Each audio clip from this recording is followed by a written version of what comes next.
So, you're thinking about moving to Palm Coast, Florida, but you want to know a little bit more about the things you should be on the lookout for as a buyer in Florida? It's exactly what we're going to cover in this video. If that sounds like something you're interested in, then stick around because we're going to get after it right now.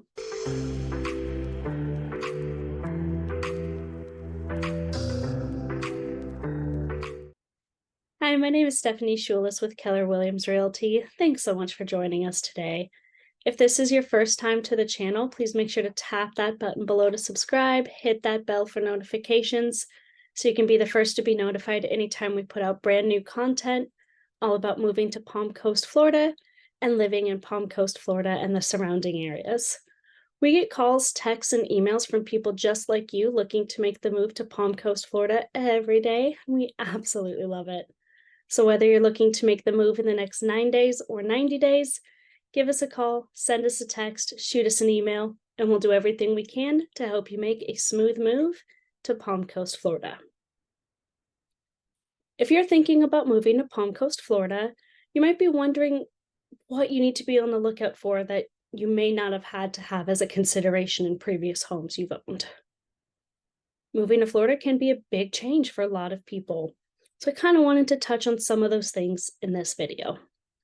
The first thing, and most people know about this, is to pay attention to what flood zone you're buying in. Flood zones are determined by FEMA, and your insurance uses them to determine whether or not you need extra flood insurance.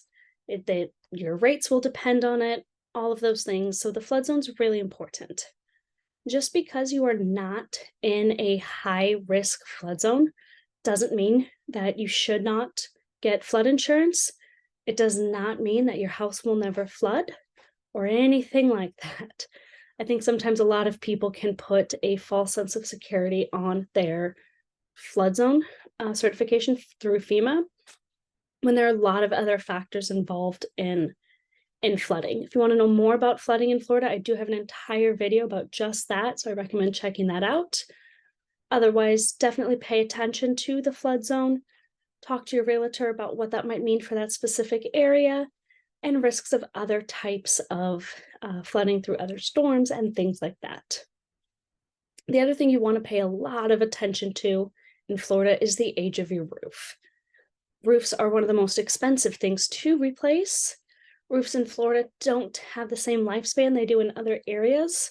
So you're going to want to talk to your realtor about what that might mean for you, especially because it's going to impact the third thing you want to pay attention to, which is your insurance quote. The age and the condition of the roof is one of the biggest factors in that insurance quote.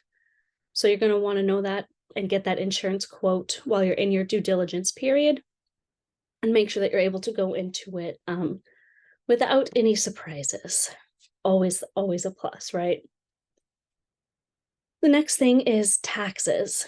Of course, most people know about property taxes, and I am continually surprised by the number of people that are comfortable looking at what the current owner, the seller, is paying in their property taxes. That is not a good indication for what you, the new owner, will pay. A lot of times that has to do with homestead, which in Florida keeps your property taxes rising any amount. It's set that it can only increase a certain amount every year. And so that keeps your property taxes closer to when the price when you purchase the house. If somebody's lived in that house for 20 years with homestead applied on that, and then they have a senior exemption on top of that, then maybe they have a widow exemption on top of that, their property tax is going to look nothing like your property tax. So you're definitely going to want to work with your agent and learn about the property tax calculator. My favorite one is actually provided by the county of Flagler, and use that to have an accurate or a more accurate prediction, an estimate on what your property taxes may be. That's something you're going to want to know while you're in your due diligence or before you even put in the offer. The next thing is seller's disclosures. In the state of Florida, we're not required to have seller's disclosures. If you think about it, we have a lot of rentals here. People may not ever, they can own the home, but never live in it and have never stayed a single night in the home. and therefore they're not really able to provide any information about the history and condition of the home. So they're not required here. And when they are provided, there's usually not much detail in them. So when they're available, they can be a nice tool, but again, it's not something I would rely heavily on. What I always suggest people doing is walking the neighborhood. I think that's ways to get information on a house. Walk the neighborhood. If you have a dog, take your dog with you. If you've had a kid, borrow a friend's kid, put them in the stroller. Take a few walks around the neighborhood at different times of day, different types of day, right? Do a weekend, weekday. Meet the neighbors, talk to them about what they love about the neighborhood, ask them how the neighborhood has handled different storms in the past. You can talk to them about other neighbors or any concerns that you may have from what you've seen.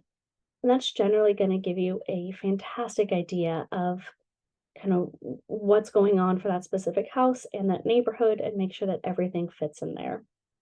If you're not able to take the time to do actual walks through and talk to neighbors, definitely at least make sure you're driving through the neighborhood once on the weekend, once during a weekday, and once at night, and make sure you're happy with everything you've seen on those drives.